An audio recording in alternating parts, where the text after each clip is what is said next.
Miller's work is actually the first time that the Arthur Ross Gallery has ever invited a living artist to do a site-specific installation. It was a perfect occasion with Philagrafika to do this. Philagrafika is one of the largest art events in the United States and the world's leading event regarding the presence of prints in contemporary art. Many people ask me, is this about prints or is it a print show? And I say no, it's rather about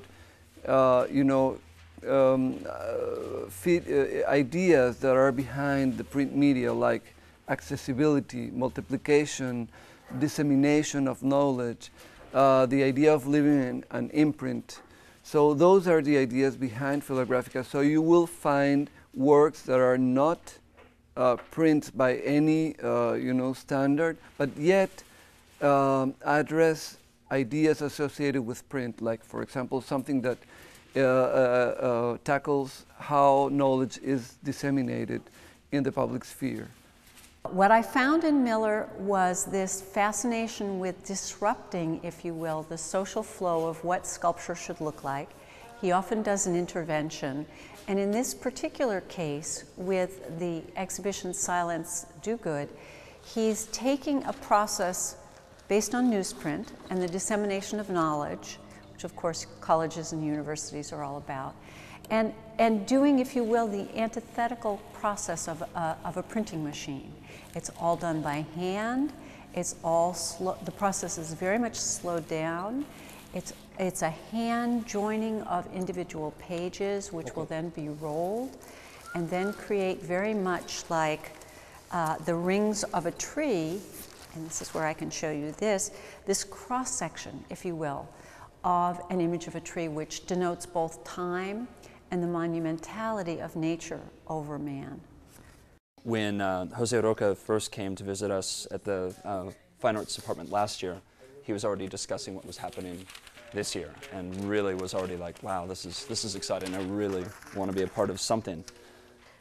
When you tape the papers together, we are creating a tape in a way. We're creating a roll of contiguous sheets that will be fed onto the cross-section, which will ultimately be able to read the rings 2 meters high. What does each sheet mean? Well, each sheet is important because it has to be put together right. It has to, because it can stop everything if it's wrong. It's important because it's part of the system.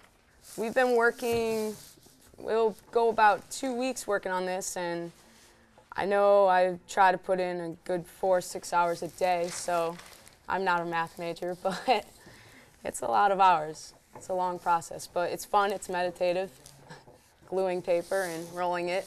These guys are working harder than I am right now, but... I met Andres 3 years ago. He was a student when I asked for one assistant. His friend in the university. Andres is an artist too. He's a photographer, actually. As I'm working with this and looking through, you can't help but read some of the articles over and over again. You know, the whole idea of that this paper was meaningful. You're observing time that's passed already.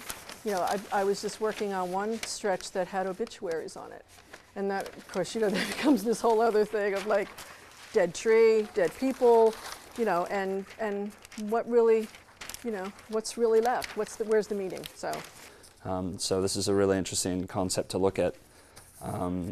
Another aspect of material, transforming it and making it into, I guess, more sort of back to its original state.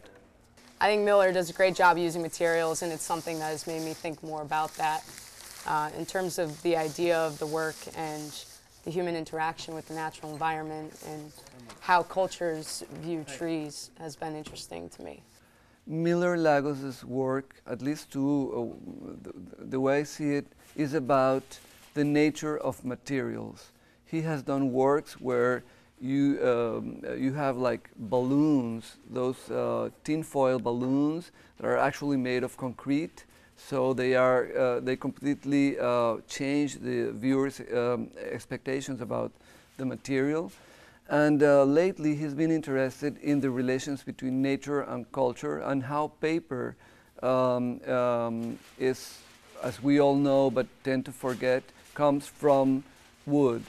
And so he has done many sculptural works based on newspapers that make you, for example, reflect on how many trees have been fallen to make that newspaper that you're holding in your hands and that will be trash the day after. In the piece that he's doing for the Arthur Ross Gallery, he's tackling yet another aspect of the printed media, which is the authority of the print, and how everything that is written down in print is printed, carries the authority of the institutions that are behind the newspaper, for example.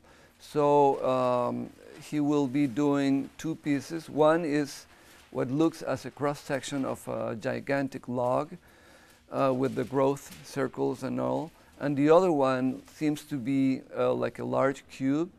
But then when you turn around and see it from the other side, it looks like a throne.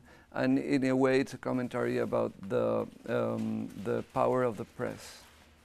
Silence Do-Good was the title that Miller Lagos chose for this exhibition. And it was interesting, he mentioned to me that his first idea was about silence. I don't know what is the translation for the people who saw some situation but have to keep silence. People see things in a civilization or a culture and they're not allowed to speak about them publicly. Whereas the antithesis of that is a newspaper where we get to disseminate information with a particular slant and a particular point of view. I was talking to Miller actually about the title of his show, and he asked me if I knew what the word for silence was in Spanish. And I assumed it would be silencio, which is the direct translation. But he views it really as the word intruso, which means intrusive, which he thought was a particularly interesting way to describe how Benjamin Franklin's moniker, his pseudonym, was relating to the show and how information sometimes can be very intrusive. And often people will read one word into a situation that isn't necessarily appropriate. So I thought that was a very interesting problem, and I look forward to working with Miller and crafting a statement we're both happy with. The original vision for the Arthur Ross Gallery that was actually conceived and promoted by both Arthur Ross and our founding director, Dilys Weingrad, was to present art from all cultures and all different times of civilization, in fact, very much like the Rings of the Tree, that we would have perhaps an ancient art exhibition followed by medieval manuscripts, followed by a contemporary artist. It's certainly a vision that the Provost's office has today, and by the way, Silence Do-Good, as well as being part of Philagrafika 2010, is also part of the Arts and City Year that is sponsored here at Penn this year. I think we have succeeded in creating a buzz about Philagrafika, but still it's very difficult to know whether it's on people's consciousness or not. So I hope that after the opening, people will start talking about, this large biennial type event that is happening in Philadelphia that nobody can afford not to attend.